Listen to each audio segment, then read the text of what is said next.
ಎಲ್ರಿಗೂ ನಮಸ್ಕಾರ. ನಮ್ಮ ನ್ಯೂಸ್ ಅಲರ್ಟ್ ಯೂಟ್ಯೂಬ್ ಚಾನಲ್ಗೆ ನಿಮಗೆ ಸ್ವಾಗತ. ನಾನು ಚಂದನ್.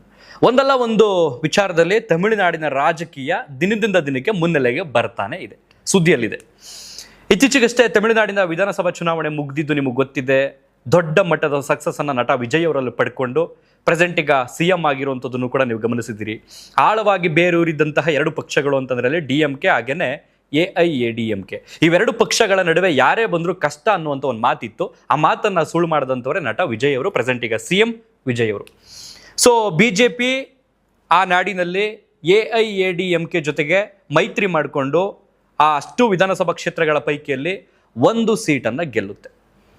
ಪ್ರೆಸೆಂಟ್ ಈಗ ಇರ್ತಕ್ಕಂಥ ವಿಚಾರ ಏನು ಅಂತಂದ್ರೆ, ಇದೇ BJPಯಲ್ಲಿ ಸಕ್ರಿಯವಾಗಿದ್ದಂತಹ ಇತ್ತೀಚೆಗಷ್ಟೇ ಬೇಸರದಿಂದ ಹೊರಗಡೆ ಉಳಿದಿದ್ದಂತಹ ಅಣ್ಣಾಮಲೈಯವರು ಸಂಪೂರ್ಣವಾಗಿ BJP ಪಕ್ಷವನ್ನು ಬಿಟ್ಟು ಬಿಡ್ತಿದ್ದಾರಾ, ಪಕ್ಷಕ್ಕೆ ರಾಜೀನಾಮೆ ಕೊಟ್ಟು ಬೇರೆ ಏನೋ ಆಲೋಚನೆಯಲ್ಲಿದ್ದಾರಾ ಅನ್ನೋಂಥ ಒಂದು ಸುದ್ದಿ ತುಂಬ ವೈರಲ್ ಆಗಿದೆ. ಅದ್ರ ಬಗ್ಗೆ ತುಂಬ ಜನ ಕೇಳಿದ್ರಿ ಮಾಹಿತಿಯ ವಿಡಿಯೋನ ಕೊಡಿ ಅಂತ. ಹಾಗಾಗಿ ಆ ವಿಡಿಯೋವನ್ನು ಆರಂಭ ಮಾಡ್ತಾ ಇದ್ದೀನಿ. ಅಣ್ಣಾಮಲೈಯವರ ಆರಂಭದ ಜರ್ನಿ ಹೇಗಿತ್ತು, ಅದಾದ ನಂತರ ಇಕ್ಕಟ್ಟಿಗೆ ಸಿಗಾಕೊಂಡ್ರ ಅಥವಾ ಸಿಕ್ಸುದ್ರ, ಅದ್ರ ಬಗ್ಗೆ, ಹಾಗೇನೆ ಪ್ರೆಸೆಂಟ್ ಮುಂದೇನಾಗಬಹುದು ಅನ್ನುವಂಥ ಕಂಪ್ಲೀಟ್ ಮಾಹಿತಿಯ ವಿಡಿಯೋನ ಸಾಧ್ಯವಾದಷ್ಟು ಚಿಕ್ಕದಾಗಿ ಚೊಕ್ಕದಾಗಿ ತಿಳಿಸ್ಕೊಡೋದಕ್ಕೆ ನಾನು ಪ್ರಯತ್ನ ಪಡ್ತೀನಿ. ಅದಕ್ಕೂ ಮೊದಲು ಯಾರಾದರೂ ಹೊಸಬ್ರು ನಮ್ಮ ಚಾನಲ್ಗೆ ಮೊದಲ ಬಾರಿಗೆ ಭೇಟಿ ಕೊಟ್ಟು ಈ ಒಂದು ವಿಡಿಯೋನ ನೋಡೋದಕ್ಕೆ ಬಂದಿದ್ರೆ ಸಬ್ಸ್ಕ್ರೈಬ್ ಮಾಡ್ಕೊಳ್ಳಿ, ಪಕ್ಕದಲ್ಲಿರ್ತಕ್ಕಂಥ ಬೆಲ್ ಐಕಾನ್ ಅನ್ನ ಕ್ಲಿಕ್ ಮಾಡಿ. ಈ ಒಂದು ವಿಚಾರದ ವಿಡಿಯೋವನ್ನ ತಿಳ್ಕೊಳ್ಳುವಂತಹ ಎಷ್ಟೋ ವೀಕ್ಷಕರು ಕೆಲವು ಪಕ್ಷದ ಕಾರ್ಯಕರ್ತರಾಗಿರ್ತೀರಿ, ಅದನ್ನ ಪಕ್ಕಕ್ಕೆ ಇಟ್ಬಿಟ್ಟು ಸಾಮಾನ್ಯ ಜನರಂತೆ ನೋಡಿ ಅಂತ ಕಳಕಳಿಯಾಗಿ ಕೇಳ್ಕೊಳ್ತೀನಿ. ಈಗ ಆರಂಭ ಮಾಡೋಣ. ಈಗ ಅಣ್ಣಾಮಲೈಯವರು 2020ರಲ್ಲಿ BJP ಪಕ್ಷವನ್ನು ಅಧಿಕೃತವಾಗಿ ಸೇರ್ಪಡೆ ಆಗ್ತಾರೆ. ಸೇರ್ಪಡೆ ಆದ ತಕ್ಷಣ ಯಾರಿಗೂ ಸಿಗದಂತಹ ಒಂದು ದೊಡ್ಡ ಲಾಭ ಅಂತ ಹೇಳ್ಬೋದು. BJPಯ ತಮಿಳುನಾಡಿನ ಉಪಾಧ್ಯಕ್ಷ ಸ್ಥಾನ ಸಿಗುತ್ತೆ, ರಾಜ್ಯ ಉಪಾಧ್ಯಕ್ಷ ಸ್ಥಾನ. ಅದಾದ ನಂತರ 10 ತಿಂಗಳಲ್ಲಿ ಅಲ್ಲಿ ಅಧ್ಯಕ್ಷ ಸ್ಥಾನದಿದ್ದಂಥವರಿಗೆ ಕೇಂದ್ರ ಸ್ಥಾನ ಸಿಕ್ಕಿದ್ರಿಂದ, ಸಚಿವ ಸ್ಥಾನ ಸಿಕ್ಕಿದ್ರಿಂದ ಅಣ್ಣಾಮಲೈ ಅವರಿಗೆ ಬಯಸದೆ ಬಂದ ಭಾಗ್ಯ ಅಂತ ಹೇಳ್ಬೋದು. ಕೇವಲ 10 ತಿಂಗಳಲ್ಲಿ, ಪಕ್ಷ ಸೇರ್ಕೊಂಡಂತ 10 ತಿಂಗಳಲ್ಲಿ ತಮಿಳುನಾಡಿನ ರಾಜ್ಯ BJP ಅಧ್ಯಕ್ಷರಾಗ್ತಾರೆ. ಇಷ್ಟೆಲ್ಲ ಸಿಕ್ಕಿದಂತಹ ಅಣ್ಣಾಮಲೈ ಯಾವ ಪಕ್ಷವನ್ನು ಬಿಟ್ಟು ಹೋಗ್ತಿದ್ದಾರೆ ಅಂತ ನಿಮ್ದೊಂದು ಪ್ರಶ್ನೆ ಇರುತ್ತೆ. ಓಕೆ, ಈಗ ಸ್ವಲ್ಪ ಬೇಸಿಕ್ ಇಂದ ಬರೋಣ. ಈಗ 2011ರಲ್ಲಿ UPSC ಎಕ್ಸಾಮ್ ಬರೆದು ಪಾಸ್ ಆಗಿ ದೇಶದ ಅತಿ ದೊಡ್ಡ ಹುದ್ದೆ IPS ಹುದ್ದೆಯನ್ನು ಅಲಂಕರಿಸಿದಂತಹ ವ್ಯಕ್ತಿ ತಮಿಳುನಾಡು ಮೂಲದ 27 ವರ್ಷದ ಅಣ್ಣಾಮಲೈಯವರು. ಉಡುಪಿ ಹಾಗೇನೆ ಚಿಕ್ಕಮಗಳೂರು ಜಿಲ್ಲೆಗಳಲ್ಲಿ ಸೇವೆಯನ್ನು ಸಲ್ಲಿಸಿರ್ತಾರೆ SP ಆಗಿ. ಸೊ ಇಲ್ಲಿನ ಜನ ಅವರನ್ನ ಸಿಂಗಮ್ ಅಂತಲೂ ಕೂಡ ಕರೆದಿರ್ತಾರೆ. ಯಾವುದೇ ಕಪ್ಪು ಚುಕ್ಕಿಯನ್ನು ಪಡೆದುಕೊಳ್ಳದೆ ಜನರ ಪ್ರೀತಿಗೆ, ಜನರ ಕೆಲಸ ಕಾರ್ಯಗಳಿಗೆ ಸ್ಪಂದಿಸ್ತಿದ್ದಂಥ ವ್ಯಕ್ತಿ ಅಣ್ಣಾಮಲೈಯವರು. 2019ರಲ್ಲಿ ಏನಾಗುತ್ತೆ ಏನೋ ಗೊತ್ತಿಲ್ಲ, ತಾವೇ ಸ್ವಯಂ ಪ್ರೇರಿತರಾಗಿ ಇಚ್ಛೆಯನ್ನು ವ್ಯಕ್ತಪಡಿಸಿದ್ರು ಅಥವಾ ಇಲ್ಲಿನ BJP ನಾಯಕರು ಅವರಿಗೆ ಹುರಿದುಂಬಿಸಿದ್ರು, ಏನಾಯ್ತೋ ಗೊತ್ತಿಲ್ಲ. 2019ರಲ್ಲಿ IPS ಸ್ಥಾನಕ್ಕೆ ಸ್ವಯಂ ಘೋಷಣೆ ಮಾಡ್ಕೊಂಡು ರಾಜೀನಾಮೆಯನ್ನು ಕೊಡ್ತಾರೆ, ಸ್ವಯಂ ನಿವೃತ್ತಿಯನ್ನು ಪಡ್ಕೊಳ್ತಾರೆ. ಸೊ ಅದು ತುಂಬ ಜನರಿಗೆ ಒಂಥರ ಹೆಂಗಾಯ್ತು ಅಂತಂದರೆ ಬಿಸಿ ತುಪ್ಪಾಗಿತ್ತು. ಉಗ್ಳೋಕ್ಕೂ ಆಗ್ತಿಲ್ಲ, ನುಂಗೋಕ್ಕೂ ಆಗ್ತಿಲ್ಲ. ಅಲ್ಲ ಗುರು, ಎಂಥ ಪ್ಲೇಸಲ್ಲಿರೋದು, ಎಂಥ ಅಧಿಕಾರದಲ್ಲಿರೋದು, ನಮ್ಗಳಿಗೆಲ್ಲ ಕನಸು ಆ ಥರದೊಂದು ಕೆಲಸ ಸಿಗಬೇಕು ಅನ್ನೋಂಥದ್ದು. IPS ಅನ್ನೋಂಥದ್ದು ಅತಿ ದೊಡ್ಡ ಹುದ್ದೆ, ಅದು ಲೋಕಸೇವಾ ಆಯೋಗದಲ್ಲಿ. ಸೊ ಅಂಥ ಸ್ಥಾನಕ್ಕೆ ಅಣ್ಣಾಮಲೈ ಅವರು ರಾಜೀನಾಮೆ ಕೊಡ್ತಿದ್ದಾರಲ್ಲ. ಜಸ್ಟ್ 35 ವರ್ಷ ಅವ್ರಿಗೆ ರಾಜೀನಾಮೆ ಕೊಟ್ಟಾಗ, ಕೆಲಸಕ್ಕೆ ಸೇರ್ಕೊಂಡಾಗ 27 ವರ್ಷ ಕೆಲಸ ಸಿಕ್ಕಾಗ ಅವ್ರು ರಾಜೀನಾಮೆ ಕೊಡ್ತಿದ್ದಾಗ ಏಜ್ ಎಷ್ಟು ಬಂದು, ಯಂಗ್ಸ್ಟರ್ ಇನ್ನೂ 35 ವರ್ಷಕ್ಕೆ ರಾಜೀನಾಮೆ ಕೊಡ್ತಾರಲ್ಲ, ಯಪ್ಪಂಗೆ ಬುದ್ಧಿ ಇಲ್ವಾ, ಬೇಕಿತ್ತು ಅವ್ರಿಗೆ ಅನ್ನುವಂಥ ಪ್ರಶ್ನೆಗಳು ಉಟ್ಕೊಂಡಿದ್ದು. ಯಾಕಂತಂದ್ರೆ ಜನರಿಗೆ ಇವಾಗ ಅನ್ಸಿರುತ್ತೆ, ಹೌದು ನಾವು ಅವತ್ತು ಅಂದ್ಕೊಂಡಿದ್ದು ನಿಜ, ರಾಜೀನಾಮೆ ಕೊಡಬಾರ್ದಿತ್ತು ಅವರು, ಈ ಥರ ಹೋಗಿ ಜೋಕರ್ ಆಗ್ಬಿಡ್ತಿದಾರಲ್ಲ ಅನ್ನುವಂಥದ್ದು ಸಹಜವಾಗಿ ಜನರಿಗೆ ಇರ್ತಕ್ಕಂಥ ಒಂದು ಮರುಕ ಅಥವಾ ಅನುಕಂಪ ಅಂತ ಹೇಳ್ಬೋದು. ಅವ್ರ ಮೇಲೆ ಇರ್ತಕ್ಕಂಥ ಪ್ರೀತಿ ಇನ್ನೊಂದು ಸ್ಟೆಪ್ ಮುಂದೆ ಹೋಗಿ ರಾಜೀನಾಮೆಯನ್ನು ಕೊಟ್ಬಿಡ್ತಾರೆ. ಕೊಟ್ಟ ತಕ್ಷಣ ಏನಾಗುತ್ತೆ, ಊಹಾಪೋಹಗಳು, ಇಲ್ಲ ಅಣ್ಣಾಮಲೈಯವರು ರಾಜಕೀಯ ಪಕ್ಷವನ್ನು ಸೇರ್ತಿದ್ದಾರೆ, ಅದು ಯಾವ್ದು ಸೇರ್ತಿದ್ದಾರೆ ಅನ್ನೋಂಥದ್ದು ಕ್ಯೂರಿಯಾಸಿಟಿ, ಬಹುಶಃ BJPನೇ ಸೇರ್ತಿದ್ದಾರೆ ಅವರು ಅನ್ನೋಂಥದ್ದೊಂದು ಕ್ವಶನ್ ಮಾರ್ಕ್ ಇತ್ತು. ಸೊ ಇವರು ತಮಿಳ್ನಾಡಿಗೆ ಹೋಗ್ತಾರೆ. ಅದಾದ ನಂತರ ಕೃಷಿಯಲ್ಲಿ ತಮ್ಮ ಕೆಲಸ ಕಾರ್ಯಗಳಲ್ಲಿ ತೊಡಗ್ತಾರೆ. ಒಂದು 6 ತಿಂಗಳು ನಂತರ ಆಗ BJP ರಾಷ್ಟ್ರೀಯ ಅಧ್ಯಕ್ಷರಾಗಿದ್ದಂಥ JP ನಡ್ಡಾ ಅವರ ನೇತೃತ್ವದಲ್ಲಿ BJP ಪಕ್ಷವನ್ನು ಸೇರ್ಪಡೆ ಆಗ್ತಾರೆ. ಸೇರ್ಪಡೆ ಆದ ನಂತರ ತಕ್ಷಣ ಅವರಿಗೆ ರಾಜ್ಯ BJP ಉಪಾಧ್ಯಕ್ಷ ಸ್ಥಾನ ಸಿಗುತ್ತೆ, ಅದನ್ನು ಅಲಂಕರಿಸ್ತಾರೆ. ಅದಾದ ನಂತರ 10 ತಿಂಗಳ ಅಂತರದಲ್ಲಿ ನಡೆದಂತಹ ಬೆಳವಣಿಗೆಯಲ್ಲಿ ಇವರಿಗೆ ರಾಜ್ಯಾಧ್ಯಕ್ಷ ಸ್ಥಾನ ಸಿಗುತ್ತೆ, ಅದನ್ನು ನಡೆಸ್ಕೊಂಡು ಹೋಗ್ತಾ ಇರ್ತಾರೆ. 2021ರ ವಿಧಾನಸಭಾ ಚುನಾವಣೆ ನಡೆಯುತ್ತೆ. ಆ ಚುನಾವಣೆಯಲ್ಲಿ BJP 4 ಕ್ಷೇತ್ರಗಳಲ್ಲಿ ಗೆಲ್ಲುತ್ತೆ, 2.7% ವೋಟ್ಗಳನ್ನು ಪಡ್ಕೊಳ್ಳುತ್ತೆ. ಅದಾದ ನಂತರ 2024ರ ಲೋಕಸಭಾ ಚುನಾವಣೆ ಎಲ್ಲ ಕಡೆ ನಡೆಯುತ್ತಲ್ಲ, ಆಗ ತಮಿಳುನಾಡಿನಲ್ಲೂ ಕೂಡ ನಡೆಯುತ್ತೆ. ಬಹುತೇಕ ಏನಿಲ್ಲ ಅಂತಂದ್ರೂ 11% ವೋಟ್ಗಳನ್ನು BJP ಪಕ್ಷ ಪಡ್ಕೊಳ್ಳುತ್ತೆ ತಮಿಳುನಾಡಿನಲ್ಲಿ. ಅದಾದ ನಂತರ ಈಗ ಮೊನ್ನೆ ನಡೆದಂತಹ ಚುನಾವಣೆ ಇದೆಯಲ್ಲ, ಈ ಚುನಾವಣಾ ಪೂರ್ವಭಾವಿ ಅಂತ ಹೇಳ್ತೀವಲ್ಲ ನಾವು, ಹಿಂದೆ ಅದರಲ್ಲಿ ನಡೆದಂತಹ ಒಂದಷ್ಟು ವಿಚಾರಗಳಿಗೆ ಅಣ್ಣಾಮಲೈಯವರಿಗೆ ಏನು ಮನಸ್ತಾಪ ಆಯಿತು ಅನ್ನುವಂಥದ್ದು ಪರಿಪೂರ್ಣವಾಗಿ ಗೊತ್ತಿಲ್ಲ. ಯಾಕೆಂದ್ರೆ ಅವ್ರು ಬಾಯಿ ಬಿಟ್ಟು ಹೇಳ್ಕೊಳ್ಳಲ್ಲ. ಇನ್ನು ರಾಷ್ಟ್ರೀಯ ಪಕ್ಷವಾದಂಥ ಬಿಜೆಪಿನೂ ಕೂಡ ಅದನ್ನು ಸ್ಪಷ್ಟವಾಗಿ ಹೇಳಲ್ಲ.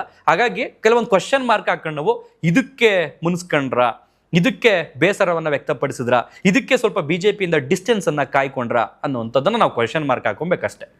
2024-25 ಆಸುಪಾಸ್ನಲ್ಲಿ ಏನಾಯಿತು ಅಂತಂದ್ರೆ ಬಿಜೆಪಿ ಫಿಕ್ಸ್ ಆಗ್ಬಿಡ್ತು. ಅಲ್ಲಿ DMK ಭದ್ರವಾಗಿ ಆಳವಾಗಿ ಬೇರೂರು ಬಿಟ್ಟಿದೆ. ನಾವು ಹೇಗಾದ್ರೂ ಮಾಡಿ ಅದನ್ನ ಕಿತ್ತೊಗಿಬೇಕು ಅಂತಂದ್ರೆ ನಾವು AIADMK, ಯಾಕೆಂದ್ರೆ ಅದಕ್ಕೆ ಪ್ರಬಲವಾಗಿ ಪ್ರತಿಸ್ಪರ್ಧಿ ಅಂತಿದ್ದಿದ್ದೆ ಆ ಒಂದು ನಾಡಿನಲ್ಲಿ, ಆ ರಾಜ್ಯದಲ್ಲಿ AIADMK. ಸೊ ಇದ್ರ ಜೊತೆಗೆ ಹೋಗಿ ನಾವು ಕೈ ಜೋಡಿಸಿದ್ರೆ, ಮೈತ್ರಿ ಮಾಡ್ಕೊಂಡ್ರೆ ಡೆಫಿನೆಟ್ಲಿ ನಾವು DMKನ ಕಿತ್ತೆಸಿಬೋದು ಅಂತ ಅನ್ಕೊಂಡು ಮುಂಬರುವ ವಿಧಾನಸಭಾ ಚುನಾವಣೆಯಲ್ಲಿ ನಾವು ಕೊಲಾಬಾಗೋಣ ಅಂತ ತೀರ್ಮಾನ ಮಾಡ್ಕೊಳ್ತಾರೆ. ಇದು ಅಣ್ಣಾಮಲೈಯವರಿಗೆ ವೈಯಕ್ತಿಕವಾಗಿ ಇಷ್ಟ ಇರಲಿಲ್ಲ. ಕಾರಣ ಅವರು ಪಕ್ಷ ಸೇರ್ಕೊಂಡಾಗ ಅವರಲ್ಲಿದ್ದಂಥ ಐಡಿಯಾಲಜಿ ಆಗಿರ್ಬೋದು, ಸಿದ್ಧಾಂತಗಳಾಗಿರ್ಬೋದು, ಅದಕ್ಕೆ ವಿರುದ್ಧವಾಗಿ ನಮ್ಮ ಪಕ್ಷ ನಡೀತಾ ಇದೆ ಅನ್ನೋ ಮನಸ್ಥಿತಿ ಇರ್ಬೋದು, ಗೊತ್ತಿಲ್ಲ. ಆ ಸಂದರ್ಭದಲ್ಲಿ AIADMKಯ ಪರಮೋಚ್ಚ ನಾಯಕರಾದಂಥ ಅಣ್ಣಾದುರೈಯವರಾಗಿರ್ಬೋದು, ಪ್ರೆಸೆಂಟ್ ಅವರಿಲ್ಲ, ಜಯಲಲಿತಾ ಅವರಾಗಿರ್ಬೋದು, ಅವ್ರ ಬಗ್ಗೆ ಟೀಕೆಯನ್ನು ಅಣ್ಣಾಮಲೈ ಮಾಡ್ತಾರೆ. ಸೊ ಇದು AIADMK ಪಕ್ಷಕ್ಕೆ, ಆ ನಾಯಕರಿಗೆ ಇರಿಸು ಮುರಿಸು ಆಗುತ್ತೆ. ಏನಪ್ಪ ಇದು ರಾಷ್ಟ್ರೀಯ ಪಕ್ಷ ಬಂದು ನಮ್ಮ ಜೊತೆಗೆ ಮೈತ್ರಿ ಮಾಡ್ಕೊಂಡೈತೆ, ಆ ರಾಷ್ಟ್ರೀಯ ಪಕ್ಷದ ಪ್ರೆಸಿಡೆಂಟ್ ಅಧ್ಯಕ್ಷ ಆಗಿರ್ತಕ್ಕಂಥ ಈ ಥರ ಮಾತಾಡ್ತಿದ್ದಾನೆ, ಸರಿ ಬರಲ್ಲ ಇದೆಲ್ಲ ಅಂತ ಅನ್ಕೊಂಡು ಏನು ಮಾಡ್ತಾರೆ, ಬಿಜೆಪಿಗೆ ಒಂದು ಡಿಮ್ಯಾಂಡ್ ಇಡ್ತಾರೆ. ನಾವು ನಿಮ್ಮ ಜೊತೆ ಕೈ ಜೋಡಿಸ್ಬೇಕು, ಮೈತ್ರಿ ಮಾಡ್ಕೋಬೇಕು ಅಂತಂದ್ರೆ ನಮ್ಮ ತಮಿಳ್ನಾಡಿನಲ್ಲಿ ನೀವು ಇವ್ರನ್ನ ಅಧ್ಯಕ್ಷ ಸ್ಥಾನದಿಂದ ಕೆಳಗಿಳಿಸ್ಬೇಕು, ಸ್ವಲ್ಪ ಇವ್ರನ್ನ ಬಾಯಿ ಕಟ್ಟಾಕಬೇಕು ಅಂತ ಒಂದು ಸೂಚನೆಯನ್ನು ನೀಡ್ತಾರೆ. ಆ ಸೂಚನೆಯನ್ನ ಬಿಜೆಪಿ ಪಾಲಿಸ್ತೋ ಅಥವಾ ಅಣ್ಣಾಮಲೈಯವರೇ ಇಷ್ಟೆಲ್ಲ ಬೆಳವಣಿಗೆಗಳು ನಡೀತೈತೆ ನಾನು ಯಾಕೆ ಇರಬೇಕು ಅಂತನೋ ಎರಡು ಕಾರಣಗಳಲ್ಲಿ ಯಾವುದೋ ಒಂದು ಕಾರಣಕ್ಕೆ ಅಣ್ಣಾಮಲೈಯವರು 2025ರಲ್ಲಿ ಬಿಜೆಪಿಯ ರಾಜ್ಯ ಅಧ್ಯಕ್ಷ ಸ್ಥಾನಕ್ಕೆ ರಾಜೀನಾಮೆಯನ್ನು ಕೊಡ್ತಾರೆ. ಅದಾದ ನಂತರ ತುಂಬಾ ಜನ ಲೆಕ್ಕಾಚಾರ ಹಾಕಿದ್ದೇನು ಅಂತಂದ್ರೆ 2026ರಲ್ಲಿ ಎಲೆಕ್ಷನ್ ನಡೀತಲ್ಲ, ವಿಜಯ್ CM ಆದ್ರಲ್ಲ, ಆ ಸಂದರ್ಭದಲ್ಲಿ ಅಣ್ಣಾಮಲೈಯವರು ನಿಂತ್ಕೊಳ್ತಾರೆ ಯಾವುದೋ ಒಂದು ಕ್ಷೇತ್ರದಲ್ಲಿ ಅಂತ ಲೆಕ್ಕಾಚಾರ ಇತ್ತು. ಬಟ್ ಅಣ್ಣಾಮಲೈಯವರು ಸ್ಪರ್ಧೆನೂ ಮಾಡಲಿಲ್ಲ. ನಾವು ಅಂದ್ಕೊಂಡಂಗೆ ಅಲ್ಲಿ ಯಾವುದೇ ರೀತಿಯ ಕ್ಯಾನ್ವಸ್ಗಳಲ್ಲೂ ಕೂಡ ಭಾಗ ಆಗಲಿಲ್ಲ. ಸೊ ಅದು ಗೊತ್ತಾಗೋಯ್ತು, ಇಲ್ಲಿರ್ತಕ್ಕಂಥ ಮುನಿಸು ಮನಸ್ತಾಪ ಆಂತರಿಕವಾಗಲ್ಲ, ಬಹಿರಂಗವಾಗಿ ಜನಕ್ಕೆ ಗೊತ್ತಾಗ್ತಾ ಇದೆ ಅನ್ನೋಂಥದ್ದು. ಸೊ ಅದಾದ ನಂತರ ಚುನಾವಣೆ ನಡೆಯುತ್ತೆ. 4 ಕ್ಷೇತ್ರಗಳಲ್ಲಿ ಗೆದ್ದಂಥ ಬಿಜೆಪಿ ಈ ಬಾರಿ ಗೆದ್ದಿದ್ದು ಎಷ್ಟು ಕ್ಷೇತ್ರಗಳಲ್ಲಿ? ಕೇವಲ ಒಂದೇ ಒಂದು ಕ್ಷೇತ್ರಗಳಲ್ಲಿ. ವೋಟಿಂಗ್ ಪರ್ಸೆಂಟೇಜ್ ಎಷ್ಟು? 2.97% ವೋಟನ್ನು ಪಡ್ಕೊಳ್ಳುತ್ತೆ. 3% ಮೇಲೆ ದಾಟಲ್ಲ. ಅದೇ MP ಎಲೆಕ್ಷನ್ ಟೈಮ್ನಲ್ಲಿ 11% ವೋಟ್ ಪಡ್ಕೊಂಡಿರುತ್ತೆ. MP ಎಲೆಕ್ಷನ್ ಟೈಮ್ನಲ್ಲಿ ಬಿಡಿ, ಅದು ದೇಶಕ್ಕೆ ನಡೆಯುವಂಥ ಚುನಾವಣೆ ಆಗಿರೋದ್ರಿಂದ ಬಹುತೇಕ ಜನ ಹಿಂದುತ್ವದ ಮನಸ್ಥಿತಿ ಇರತಕ್ಕಂಥ ಜನ 11% ಜನ ವೋಟ್ ಹಾಕಿದ್ರೇನೋ. ಆದರೆ 11% ಜನ ವೋಟ್ ಹಾಕ್ತವರು ಯಾಕೆ 2.97 ಬಂತು ಅಂತ ನಿಮ್ಗೊಂದು ಕ್ವೆಶನ್ ಹುಡ್ಕೊಂಡಿರುತ್ತೆ. ತಮಿಳುನಾಡಿನಲ್ಲಿ 2 ಅತಿ ದೊಡ್ಡ ಪಕ್ಷಗಳು ಅಂತ ಬಂದರೆ ಅದು ಯಾವುದೇ ರಾಷ್ಟ್ರೀಯ ಪಕ್ಷಗಳಿಗೆ ನಾವು ಜಾಗ ಕೊಡಲ್ಲ, ನಮ್ಮದೇ ಊರು ಇದು, ನಮ್ಮದೇ ಸಿದ್ಧಾಂತ ಇದು, ನಾವು ಹಾಕಿದ್ದೇ ಗೆರೆ, ಇದನ್ನ ದಾಟ್ಕೊಂಡು ಯಾರು ಬರೋದಕ್ಕಾಗಲ್ಲ ಅನ್ನೋಂಥ ಒಂದು ಮನಸ್ಥಿತಿ ಇರ್ತಕ್ಕಂಥ ದೊಡ್ಡ ಪಕ್ಷಗಳಾಗಿದ್ದವು ಅಂತಂದರೆ ಒಂದು DMK, ಇನ್ನೊಂದು AIADMK. 2 ಪಕ್ಷಗಳ ಹೆಸರಲ್ಲೂ ಕೂಡ ದ್ರಾವಿಡ ಅನ್ನುವಂಥದ್ದೊಂದು ಐತೆ. ಸೊ ಅಲ್ಲಿ ಜನರಿಗೆ ಹಿಂದುತ್ವ ಅಥವಾ ನಾನು ಮೋದಿಗೆ ಸಪೋರ್ಟ್ ಮಾಡಬೇಕು ಅಥವಾ ಬಿಜೆಪಿಗೆ ಸಪೋರ್ಟ್ ಮಾಡಬೇಕು ಅಂತ ಅನ್ಕೊಂಡಿದ್ರು, ಅಂದರೆ ಮತದಾರರಿಗೆ ಪ್ರಬಲವಾದಂಥ ನಾಯಕ ಇರಲಿಲ್ಲ. ಆ ಪ್ರಬಲವಾದಂಥ ನಾಯಕನ ಸ್ಥಾನಕ್ಕೆ ಬಂದವರೇ ಅಣ್ಣಾಮಲೈ. ಆದರೆ ಅಣ್ಣಾಮಲೈಗಲ್ಲಿ ಸಂಪೂರ್ಣವಾದ ಸ್ವಾತಂತ್ರ್ಯ ಸಿಗಲಿಲ್ಲ. ಬದಲಿಗೆ ಬಿಜೆಪಿಗೆ ಏನಾಗಿತ್ತು ಅಂತಂದ್ರೆ, ನಾವು DMKನ ಫೈಟ್ ಮಾಡಬೇಕು, ಸೋಲಿಸಬೇಕು ಅಂತಂದ್ರೆ ನಮ್ಗೊಬ್ಬ ಪ್ರತಿಸ್ಪರ್ಧಿ ಬೇಕಿತ್ತು. ಆ ಪ್ರತಿಸ್ಪರ್ಧಿನ ನಾವು ಶತ್ರುವಿನ ಶತ್ರು ಮಿತ್ರ ಅಂತಾರಲ್ಲ, ಆ ಥರ ಮಿತ್ರನ ಮಾಡ್ಕೊಬಿಡೋಣ, AIADMK ಅನ್ನೋಂಥದ್ದಿತ್ತು. ಸೊ DMK AIADMK ಎರಡೂ ಕೂಡ ದ್ರಾವಿಡ ಸಿದ್ಧಾಂತದಿಂದ ಬಂದಿರೋದ್ರಿಂದ ಅಣ್ಣಾಮಲೈ ಅವ್ರಿಗೆ ಈ ಹಿಂದುತ್ವದ ಸಿದ್ಧಾಂತ ಆಗಿರ್ಬೋದು ಅಥವಾ ನಮ್ಮ ಐಡಿಯಾಲಜಿ ಆಗಿರ್ಬೋದು ವಿರುದ್ಧ ಇದೆ, ನಮ್ಮ ನಾಯಕರು ಹೋಗಿ ಇವ್ರ ಜೊತೆ ಕೈ ಜೋಡಿಸ್ತಿದಾರಲ್ಲ ಅಂತ ಮನಸ್ಥಿತಿ ಇರ್ಬೋದು. ಸೊ ಅಲ್ಲಿನ ಮತದಾರರಿಗೆ ನಮ್ಗೆ DMKನೂ ಬೇಡ, AIADMKನೂ ಬೇಡ, ಓಕೆ ನಾನು ಬಿಜೆಪಿಗೆ ವೋಟ್ ಹಾಕ್ತೀನಿ ಅನ್ನೋಂಥ ಲೆಕ್ಕಾಚಾರದಲ್ಲಿ ಇದ್ದಂಥ ಜನ, ಅಂದರೆ 2024 ಲೋಕಸಭಾ ಚುನಾವಣೆಯಲ್ಲಿ ವೋಟ್ ಹಾಕಿದಂಥ ಜನ 2026ರಲ್ಲಿ ಯಾಕೆ ಉಲ್ಟಾ ಹೊಡೆದ್ರು ಅಂತಂದ್ರೆ, ಒಂದು ಬಿಜೆಪಿ ಹೋಗಿ AIADMK ಜೊತೆ ಕೈ ಜೋಡಿಸೈತೆ, ಇತ್ತಗೆ ಹಿಂದುತ್ವದ ಸಿದ್ಧಾಂತ ಆಯಿತು ಅಲ್ಲಿ ಅಥವಾ ದ್ರಾವಿಡ ಸಿದ್ಧಾಂತ ಆಯಿತು, ಕನ್ಫ್ಯೂಷನ್. ಈ ಕಡೆ ಇವರನ್ನ ಬಿಜೆಪಿಗೆ ಓಟ್ ಹಾಕ್ಬೇಕು ಅನ್ನೋಂಥ ಹಿಂದೂಗಳು ಕೂಡ ನಂಬಲಿಲ್ಲ, ಈ ಕಡೆ ದ್ರಾವಿಡರು ಕೂಡ ಇವರು ನಂಬಲಿಲ್ಲ ಬಿಜೆಪಿಯವ್ರನ್ನ. ಸೊ ಹಾಗಾಗಿ ತಾವು ಕೆಳಗೆ ಬೀಳೋದಲ್ಲದೆ AIADMKನೂ ಕೂಡ ಕೆಳಗೆ ಎಳ್ಕೊಂಡು ಬಿದ್ದಂಥವ್ರೆ ಬಿಜೆಪಿಯವರು ತಮಿಳ್ನಾಡಿನಲ್ಲಿ. ಸೊ ಇಲ್ಲಿ ನನ್ಗೆ ಯಾರು ಸವಸನು ಬೇಡ, ಯಾರು ತಂಟೆನೂ ಬೇಡ, ಯಾರು ತಕರಾರು ಬೇಡ ಅಂತ ಅನ್ಕೊಂಡು ಸಿಂಗಲ್ ಆಗಿ ಫೈಟ್ ಮಾಡ್ಕೊಂಡು ಗೆದ್ದಂಥವ್ರು ಯಾರು ಅಂತಂದ್ರೆ ಇಲ್ಲಿ ವಿಜಯ್ ಅವರು. ಪ್ರೆಸೆಂಟಿಗೆ ಅಣ್ಣಾಮಲೈ ಅವ್ರ ಮನಸ್ಥಿತಿಯಲ್ಲಿ ಏನಿದೆ ಅಂತಂದ್ರೆ ಒಂದು ಆಲೋಚನೆ, ನಮ್ಮ ಈ ನಾಡಿನಲ್ಲಿ ಈ ರಾಜ್ಯದಲ್ಲಿ DMK ADMK ಬಿಟ್ಟು ಯಾರು ಬರಕ್ಕೆ ಸಾಧ್ಯ ಇಲ್ಲ ಅನ್ನೋದನ್ನ ಸುಳ್ಳು ಮಾಡಿದ್ದು ನಟ ವಿಜಯ್ ಅವರು. ಅಫ್ಕೋರ್ಸ್ ಈ ಜನರೇಷನ್ ಬದಲಾಗೈತೆ ಅನ್ನುವಂಥದ್ದು ಮನವರಿಕೆ ಆಗಿದೆ ಅಣ್ಣಾಮಲೈ ಅವರು. ಹಾಗಾಗಿ ನಾನು ಸ್ವತಂತ್ರವಾಗಿ ಏನಾದ್ರು ಮಾಡ್ಬೋದು, ಸ್ವತಂತ್ರವಾಗಿ ನಾನು ನಿರ್ಧಾರ ತಗೋಬಹುದು ಅಂತಂದ್ರೆ ನಾನು ನನ್ನದೇ ಆದಿಲ್ ನಡಿಬೇಕು ಅನ್ನುವಂಥ ತೀರ್ಮಾನ ಅಣ್ಣಾಮಲೈ ಮಾಡಿದ್ದಾರೆ ಅಂತ ಅನ್ನಿಸ್ತಾ ಇದೆ. 2024 MP ಎಲೆಕ್ಷನ್ ನಡೀತಲ್ಲ, ಲೋಕಸಭಾ ಚುನಾವಣೆ ನಡೀತಲ್ಲ ಇಡೀ ದೇಶದಲ್ಲಿ, ತಮಿಳುನಾಡಲ್ಲೂ ನಡೀತಲಾಗ ಅಣ್ಣಾಮಲೈ ಅವರು ಕೊಯಮತ್ತೂರು ಲೋಕಸಭಾ ಕ್ಷೇತ್ರದಿಂದ ಸ್ಪರ್ಧೆ ಮಾಡಿರ್ತಾರೆ. 4.5 ಲಕ್ಷ ವೋಟ್ಗಳನ್ನು ಪಡೆದುಕೊಂಡು ಪರಾಭವ ಆಗಿರ್ತಾರೆ. ಅವ್ರ ಆಪೋಸಿಟ್ ಗೆದ್ದಂಥ ವ್ಯಕ್ತಿ 1,18,000 ಹೆಚ್ಚಿನ ಮತಗಳನ್ನು ಪಡ್ಕೊಂಡು ಗೆದ್ದಿರ್ತಾರೆ. ಅರ್ಥ ಮಾಡ್ಕೊಳ್ಳಿ, 4.5 ಲಕ್ಷ ಓಟೇನು ಕಮ್ಮಿ ಓಟಲ್ಲ ಅದು. ಅಂದರೆ ಜನ ಇದ್ದಾರೆ ಅಂತ ಅಲ್ಲ ಅರ್ಥ. ಆದರೆ ತಮ್ಮ ನಾಯಕರು ಬಂದು ಯಾವ ರೀತಿ ಬೇಳೆ ಬೇಯಿಸ್ಕೊಳ್ತಿದ್ದಾರೆ ಅನ್ನೋದನ್ನ ಅರ್ಥ ಮಾಡ್ಕೊಂಡು ಜನ ಇವ್ರು ಬಿಟ್ಟು ಇವ್ರು ಯಾರು ಅಂತ ನೋಡಿಕೊಂಡು ವಿಜಯ್ ಅವ್ರಿಗೆ ಒತ್ತು ಸಲ ಇದೇ ಆಗಿದ್ದು. ಪ್ರೆಸೆಂಟ್ ಈಗ ಅಣ್ಣಾಮಲೈ ಅವ್ರ ಮನಸ್ಥಿತಿ ಇರೋದು ಕೂಡ ನಾನು ಸ್ವತಂತ್ರವಾಗಿ ಏನಾದ್ರು ಮಾಡ್ಬೋದು, ವಿಜಯ್ ಅದನ್ನ ಸಾಬೀತು ಮಾಡಿದ್ದಾರೆ ಅಂತಂದ್ರೆ ನನ್ನ ಕೈಲಿ ಯಾಕಾಗಲ್ಲ. ಆ್ಯಂಡ್ ಇನ್ನೊಂದು ತುಂಬ ನೆನಪಿರಲಿ ನಿಮಗೆ, ಅಣ್ಣಾಮಲೈ ಸಾಧಾರಣ ವ್ಯಕ್ತಿ ಅಲ್ಲ. ನಾನು ಸೀರಿಯಸ್ಲಿ ಹೇಳ್ತೀನಿ, ಪ್ರೌಡಾಗಿ ಹೇಳ್ಕೊಳ್ತೀನಿ, ಈಸ್ ಹೀರೋ. ಹೇಗೆ ಅಂತ ಹೇಳ, ನಾನು 27ನೇ ವಯಸ್ಸಿಗೆ IPS ಅಧಿಕಾರಿ ಆದರು. ಅದಕ್ಕಿಂತ ಬಿಫೋರ್ ಏನೇನು ಮಾಡಿದ್ದಾರೆ ಅವರು? ಮೆಕ್ಯಾನಿಕಲ್ ಇಂಜಿನಿಯರಿಂಗ್ ಪದವಿ ಪಡ್ಕೊಂಡಿದ್ದಾರೆ, MBA ಪದವಿ ಪಡ್ಕೊಂಡಿದ್ದಾರೆ. ಅದಕ್ಕಿಂತ ಬಿಫೋರ್ IPS ಕೆಲಸ ಸಿಗೋದಕ್ಕಿಂತ ಮೊದಲು, ಲೋಕಸೇವಾ ಪರೀಕ್ಷೆಗೆ ತಯಾರಾಗೋದಕ್ಕಿಂತ ಮೊದಲು DMDK ಅಂತ ಒಂದು ಪಕ್ಷ ಇರುತ್ತೆ, ಕ್ಯಾಪ್ಟನ್ ವಿಜಯಕಾಂತ್ ಅವ್ರ ಪಕ್ಷ ಇರುತ್ತಲ್ಲ, ಆ ಪಕ್ಷದಲ್ಲಿ ಕೆಲಸ ಮಾಡಿರ್ತಾರೆ. ಒಂದಷ್ಟು ಅನುಭವಗಳಿದೆ, ರಾಜಕೀಯದ ಅನುಭವಗಳು. ಅದಾದ ನಂತರ ಬಂದು ಸಾರ್ವಜನಿಕ ಸೇವೆಗೆ ಬಂದಿರ್ತಾರೆ. ಈ ಲೋಕಸೇವಾ ಆಯೋಗದ IPS ಅಧಿಕಾರಿಯಾಗಿ ಹುದ್ದೆಯನ್ನು ಅಲಂಕರಿಸಿರ್ತಾರೆ. ಸೊ ಅವ್ರಿಗೆ ಆಲ್ರೆಡಿ ಕೆಲಸಕ್ಕೆ ಬರೋದಕ್ಕಿಂತ ಮುಂಚೆನೇ ಒಂದಷ್ಟು ರಾಜಕೀಯ ಅನುಭವ ಇತ್ತು. ಇಲ್ಲಿ ಬಂದ ನಂತರ ಜನಸೇವೆ ಜೊತೆಗೆ ನಾನು ಇದನ್ನೇ ಕಂಟಿನ್ಯೂ ಮಾಡೋದ್ರ ಜೊತೆಗೆ ಇಲ್ಲ, ನಾನು ರಾಜಕೀಯವಾಗಿ ಜನರ ಸೇವೆ ಮಾಡೋಣ ಅಂತ ಅನ್ಕೊಂಡು ಅಲ್ಲಿಗೆ ಹೋದ್ರು, ಜಂಪ್ ಆದ್ರು. ಸೊ ನನಗನ್ಸುತ್ತೆ ಅಣ್ಣಾಮಲೈ ಅವ್ರ ಜೋಕರ್ ಆದ್ರ ಅಥವಾ BJP ಅವ್ರನ್ನ ಜೋಕರ್ ಮಾಡಿಬಿಟ್ರೆ ನನಗಂತೂ ಗೊತ್ತಿಲ್ಲ.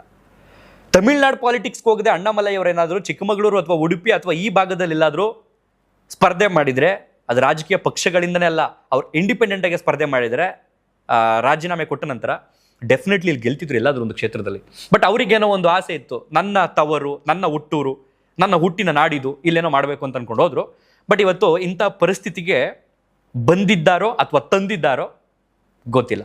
ಸೊ ಈ ಬೆಳವಣಿಗೆಗಳು ಯಾವಾಗ ಮಾಧ್ಯಮದಲ್ಲಿ ವೈರಲ್ ಆಯಿತು, BJP ರಾಷ್ಟ್ರೀಯ ಅಧ್ಯಕ್ಷರಾಗಿರ್ತಕ್ಕಂಥ ನಿತಿನ್ ನಿಬಿನ್ ಅವರು ಆಗಿರ್ಬೋದು ಅಥವಾ ಅಮಿತ್ ಶಾ ಆಗಿರ್ಬೋದು, ಬುಲಾವ್ ಬಂತು.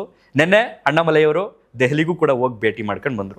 ಅಲ್ಲಿನ ನಾಯಕರು ಹೇಳ್ತಾ ಇರೋದು ಅಂತಂದರೆ, ತುಂಬ ಆತರ ಪಡಬೇಡಿ, ಸ್ವಲ್ಪ ಸಮಾಧಾನವಾಗಿ ವರ್ತಿಸಿ, ಸಮಾಧಾನದಿಂದ ಇರಿ, ದುಡುಕಿನ ನಿರ್ಧಾರಗಳು ಪ್ರೆಸೆಂಟ್ ಬೇಡ, ಸ್ವಲ್ಪ ಕಾಯಿರಿ, ಸಮಾಧಾನವಾಗಿರಿ ಅಂತ ಹೇಳಿದ್ದಾರಂತೆ, ಸಲಹೆ ಕೊಟ್ಟಿದ್ದಾರಂತೆ. ಅಣ್ಣಾಮಲೈ ಅವರು ಕೂಡ ಆಯಿತು ಅಂತ ಒಪ್ಕೊಂಡು, ಇಲ್ಲ ನಾನು ಯಾವುದೇ ರೀತಿ ಪಕ್ಷ ಕಟ್ಟೋದಕ್ಕೆ ನಾನು ಹೋಗ್ತಿಲ್ಲ, ಬದಲಿಗೆ ನಾನು ಜನರ ಜೊತೆ ಬೆರಿಬೇಕು, ಜನರ ಜೊತೆ ಸೇರಬೇಕು, ಓಡಾಡಬೇಕು, ಒಡನಾಟ ಇಟ್ಕೋಬೇಕು ಅಂತ ಒಂದು ಜನಾಂದೋಲನ ಥರ ಮಾಡ್ತಾ ಇದ್ದೀನಿ ನಾನು.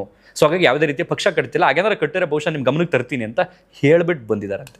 ಇನ್ನು ನಾಡಿದ್ದು ಜೂನ್ 4ನೇ ತಾರೀಕು, ಪ್ರೆಸೆಂಟ್ ನಾನು ವಿಡಿಯೋ ಮಾಡ್ತಿರೋ ದಿನ ಬಂದು ಜೂನ್ 2ನೇ ತಾರೀಕು ಮಂಗಳವಾರ, ಗುರುವಾರ ಅಣ್ಣಾಮಲೈಯವರ ಹುಟ್ಟುಹಬ್ಬ ಇದೆ. 42ನೇ ವರ್ಷಕ್ಕೆ ಕಾಲಿಡ್ತಾ ಇದ್ದಾರೆ. ಸೊ ಅವ್ರಿಗೆ ಹುಟ್ಟುಹಬ್ಬದ ಹಾರ್ದಿಕ ಶುಭಾಶಯಗಳು. ಆ ಸಂದರ್ಭದಲ್ಲಿ ಏನು ನಿರ್ಧಾರವನ್ನು ತೆಗೆದುಕೊಳ್ತಾರೆ ಅನ್ನೋಂಥದ್ದು ತುಂಬ ಕುತೂಹಲವಾಗಿದೆ. ಸೊ ಅವ್ರಿಗೂ ಕೂಡ ಒಂದಷ್ಟು ಅಭಿಮಾನಿಗಳಿದ್ದಾರೆ, ಒಂದಷ್ಟು ರಾಜಕೀಯ ನಿಪುಣರು ಅವ್ರ ಜೊತೆ ಇದ್ದಾರೆ, ಒಡನಾಟದಲ್ಲಿದ್ದಾರೆ. ಸೊ ಇದೆಲ್ಲ ನಿಟ್ಟಿನಲ್ಲಿ ಅಣ್ಣಾಮಲೈ ಅವರು ಯಾವ ರೀತಿ ಮುಂದಿನ ದಿನಗಳಲ್ಲಿ, ಅಂದರೆ 2031 ವಿಧಾನಸಭಾ ಚುನಾವಣೆಗೆ ಅಥವಾ 2029 ಲೋಕಸಭಾ ಚುನಾವಣೆ ಒಳಗಡೆ ಯಾವ ರೀತಿ ತಯಾರಾಗ್ತಾರೆ ಅನ್ನೋದು ತೀವ್ರ ಕುತೂಹಲವನ್ನು ಹುಟ್ಟಾಕೈತೆ. ಇದಿಷ್ಟು ಬೆಳವಣಿಗೆಗಳು ನಡೆದಿರ್ತಕ್ಕಂಥದ್ದು ತಮಿಳುನಾಡಿನ ಪಾಲಿಟಿಕ್ಸ್ನಲ್ಲಿ. ನಿಮ್ಗೆ ಏನನ್ಸುತ್ತೆ? ಅಣ್ಣಾಮಲೈ ಅವರು BJP ಜೊತೆ ಹೋಗಿದ್ದು ಸರಿಯಾಗಿತ್ತಾ? ಪ್ರೆಸೆಂಟ್ ಅವ್ರು ಏನಾದ್ರು ದುಡುಕಿನ ನಿರ್ಧಾರ ತಗೊಳ್ತಿದ್ದಾರೆ ಅಂತ ಅನಿಸ್ತೈತಾ? ಇಲ್ಲ ಅಣ್ಣಾಮಲೈ ಅವರು ಪರ್ಫೆಕ್ಟ್ ನಿರ್ಧಾರವನ್ನು ತೆಗೆದುಕೊಳ್ತಿದ್ದಾರೆ ಅಂತ ನಿಮ್ಗೆ ಅನಿಸ್ತೈತಾ? ಒಬ್ಬ ಪಕ್ಷದ ಕಾರ್ಯಕರ್ತ ಅನ್ನೋದನ್ನ ಬಿಟ್ಟು ಸಾಮಾನ್ಯ ಪ್ರಜೆಯಾಗಿ ಯೋಚನೆ ಮಾಡಿ ಕಮೆಂಟ್ ಮಾಡಿ ಅಂತ ಕೇಳ್ಕೊಳ್ತಾ ಈ ವಿಡಿಯೋವನ್ನು ಇಲ್ಲಿಗೆ ಎಂಡ್ ಮಾಡ್ತಾ ಇದ್ದೀನಿ. ಮತ್ತಷ್ಟು ಮಾಹಿತಿಯ ವಿಡಿಯೋಗಳು ನಮ್ಮ ಚಾನಲಲ್ಲಿ ಬರುತ್ತೆ, ಹಾಗಾಗಿ ಸಬ್ಸ್ಕ್ರೈಬ್ ಮಾಡ್ಕೊಳ್ಳಿ, ಪಕ್ಕದಲ್ಲಿರ್ತಕ್ಕಂಥ ಬೆಲ್ ಐಕನನ್ನು ಕ್ಲಿಕ್ ಮಾಡಿಕೊಡಿ. ಈ ಒಂದು ವಿಡಿಯೋನ ಇಷ್ಟೊತ್ತು ತಾಳ್ಮೆಯಿಂದ, ಪ್ರೀತಿಯಿಂದ, ಖುಷಿಯಿಂದ ನೋಡಿದ್ದಕ್ಕೆ ನಿಮಗೆ ತುಂಬ ಹೃದಯದ ಧನ್ಯವಾದ. Thank you so much. ಇಷ್ಟ ಆದರೆ ವಿಡಿಯೋ ಲೈಕ್ ಮಾಡಿ, ನಿಮ್ಮ ಅನಿಸಿಕೆ ಅಭಿಪ್ರಾಯಗಳನ್ನು ಕಮೆಂಟ್ ಮಾಡಿ, ನಮ್ಮ ಚಾನಲ್ನ ಸಬ್ಸ್ಕ್ರೈಬ್ ಮಾಡ್ಕೊಳ್ಳಿ. Thank you.